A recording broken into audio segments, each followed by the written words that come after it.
Hello everybody, here's my analysis of game 4. It's only 5 or 10 minutes later after the game. I thought I was doing great, as I said, ran the analysis. Let's see how I did.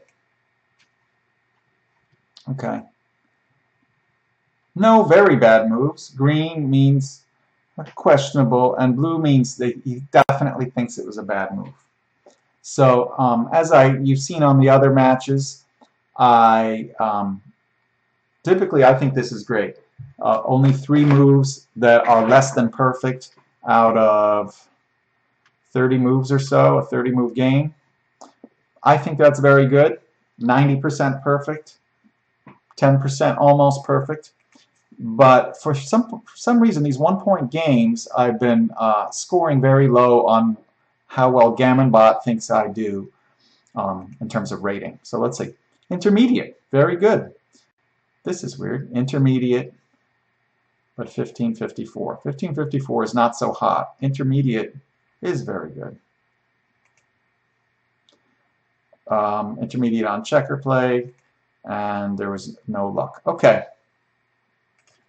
Where did I go wrong? Where did I go wrong? Okay, 2-1.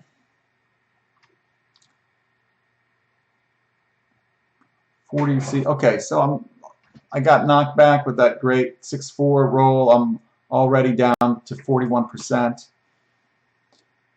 And I came back with my double twos to knock him back, which was definitely the best roll by far.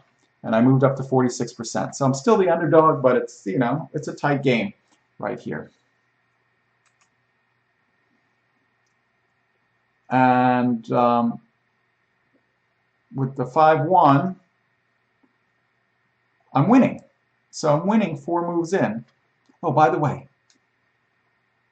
computer doesn't think Gammonbot even got any lucky rolls. Bold means lucky.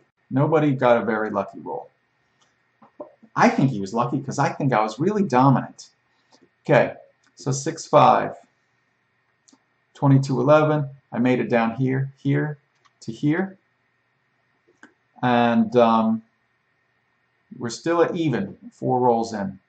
Okay, here's the first questionable roll. Usually when I'm by myself, I don't analyze questionable rolls, but there's not much here to analyze, so let's do it. 5-2, 8-6, 8-3, question mark. Doubtful. Computer wants me to do 11-9, 8-3. I'd have 3 guys open. Let's show it. 4 guys open. And he has a 3. I would never do this roll. But somehow the computer thinks it's the best roll. Not by a lot. Not by a lot, but he thinks it's the best. I would never do this. I'd be too scared with these 4 guys open. I'd be scared of a 3-5, 3-6, and getting stuck on the bar because he's starting to build an inner board. But that's for when I become an expert. Okay. So anyway, I did that, 8-6, 8-3, which is down here.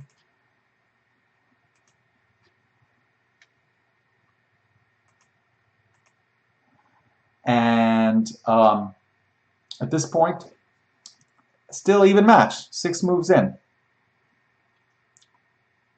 And I knocked him on the bar. So here's where I start to do well. I kept him on the bar for 4 rolls, and let's see how my probability of winning went up during that time. 69%. I was starting to feel good. 70%, because I covered. 72% on the 3rd, because I'm moving forward. Back to 70%, 1-6, because I wasn't able to move this guy. So I'm now 70% dominant. All I got to do is bring my guys home. Yes, the 18-point over here is something to be concerned about a little bit, but overall it looks pretty good. I was pretty darn confident here. I would have doubled somewhere in this zone if doubling was allowed.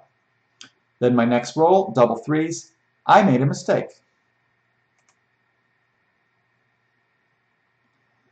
Okay. I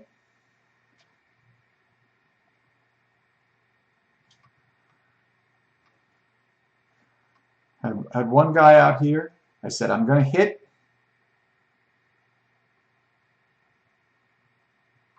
I said, I'm going to do this. I'm going to bring the guy down, hit, and get ready to close up my board.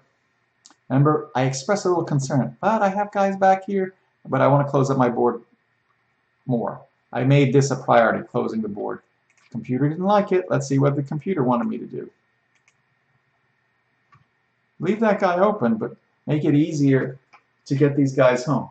This is a huge difference, because all I need is a roll where both dice are above 3. So any combination of 4, 5, and 6, that is 1 in 4 rolls. And I have certainly more than 4 rolls to accomplish that. So that's why the computer said that. And but I'm still, I would have been at 77 if I did what the computer wanted. I'm still at 70, so that wasn't a killer. 5, 2, 3, 2.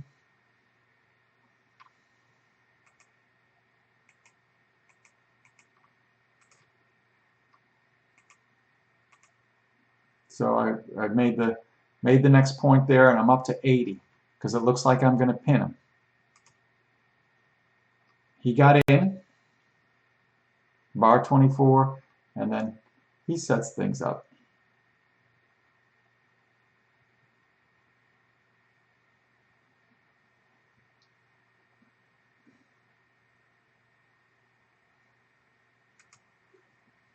Okay, and remember these, I got a 2-6 and a 1-6, and I couldn't do anything with these guys back here.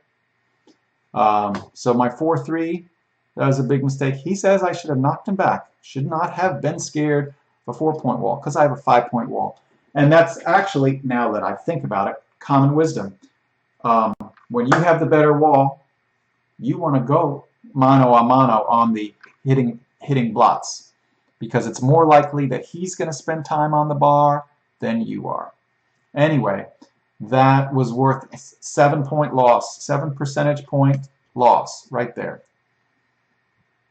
And let's see how I was still more likely than not to win after my roll, which looks like that. I didn't make any more mistakes, but somehow I lost. Let's see what happened. The very next roll, I'm down to 50-50 from a dominant position. Let's see. 1-6. He did a 6-5. He got out. That escape made it go from 63% chance of winning for me to 50.7 for him, which means 49.3 for me. So right there, when he moved out, now he's got the upper hand. Slightly. It's actually even. And I think I said that. 49. 33. The 18-9. It was my only choice. And remember I said that. But it moved me from 50-50 shots down to a 33% chance. Show. Because he has 3 ways to hit me. And sure enough, he did. And now he's up to 82% chance. Because not only did he hit, he blocked. He made a 5-point wall. So this is kind of where it all ended, right in this rolls 15, 16, and 17. And then I moved. Oops. 9% chance, 7% chance, 5% chance. Remember, I told you, I had it lost, but still had a strategy.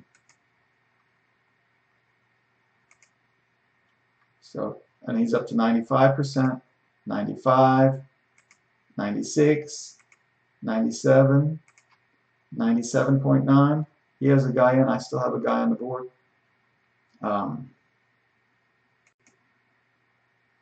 And I had it lost right here. So this is where these were just a waste of time. I should have resigned. So that's it. Sometimes that's the way it goes. 1 or 2 poor moves. You notice they in one sense weren't that bad, but they changed the percentage of winning a lot. And I guess I was too cocky because I was up at the 60s and 70% chance of winning. But then things turn around. 60% chance of winning means 40% chance of losing. And this is one of those 40%. So there you go.